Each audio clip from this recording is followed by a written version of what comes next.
Item ಯಾವುದೇ ಇರಲಿ try ಮಾಡಿ ಆಚಿ ಚಿಕನ್ ಮಸಾಲಾ.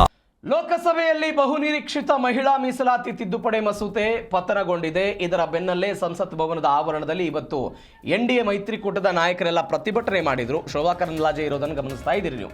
ಲೋಕಸಭೆಯಲ್ಲಿ 131ನೇ ಸಂವಿಧಾನ ತಿದ್ದುಪಡಿ ಮಸೂದೆ 2026 ಅಂಗೀಕಾರಗೊಳ್ಳುವಲ್ಲಿ ವಿಫಲ ಆಯಿತು ಮತ್ತು ಎನ್ಡಿಎ ನಾಯಕರೆಲ್ಲ ಆಕ್ರೋಶವನ್ನು ಹೊರಹಾಕಿದ್ದಾರೆ.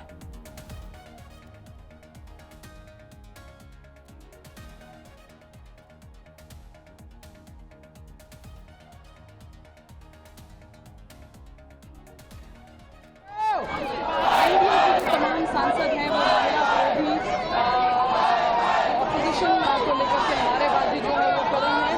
महिला विरोधी होने की जो नारेबाजी है वो तमाम जो एनडीए के सांसद हैं वो यहाँ पर संविधान सदन के पास ठीक है ये वाला रास्ता क्लियर कर दो.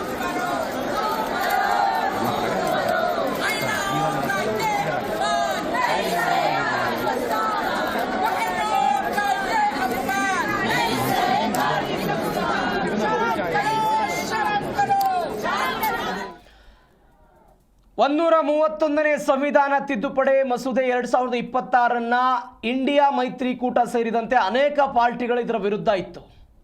ಹೀಗಾಗಿ ಇವತ್ತು ಬಿಜೆಪಿ ಅವರ ವಿರುದ್ಧ ಪ್ರತಿಭಟನೆ ಮಾಡಿದೆ. ದೃಶ್ಯದಲ್ಲಿ ಗಮನಿಸ್ತಾ ಇದ್ದೀರಿ ನೀವು.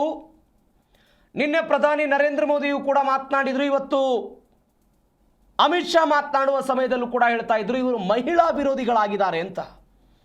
ಮಹಿಳಾ ವಿರೋಧಿಗಳಾಗಿದ್ದಾರೆ, ಇದರಲ್ಲಿ ರಾಜಕಾರಣ ಮಾಡ್ತಾ ಇದ್ದಾರೆ. ಮಹಿಳೆಯರು ಸ್ವಾವಲಂಬಿ ಆಗೋದು, ಮಹಿಳೆಯರ ಸಬಲೀಕರಣ ರಾಹುಲ್ ಗಾಂಧಿ ಸೇರಿದಂತೆ ಅವರ ಮಿತ್ರ ಪಕ್ಷಗಳಿಗೆ ಬೇಡ ಅನ್ನೋ ಮಾತನ್ನ ಇವತ್ತು ಅಮಿತ್ ಶಾ ಲೋಕಸಭೆ ಭಾಷಣದಲ್ಲಿ ಹೇಳಿದರು.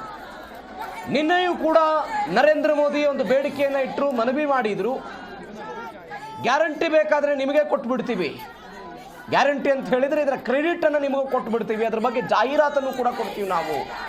ಈ ಮಾತುಗಳನ್ನು ಪ್ರಧಾನಿಗಳು ನಿನ್ನೆ ಮಾತನಾಡಿದ್ರು. ಇದೀಗ ಇಂಡಿಯಾ ಪಕ್ಷಗಳ ವಿರುದ್ಧ ಬಿಜೆಪಿಯ ಪ್ರತಿಭಟನೆ.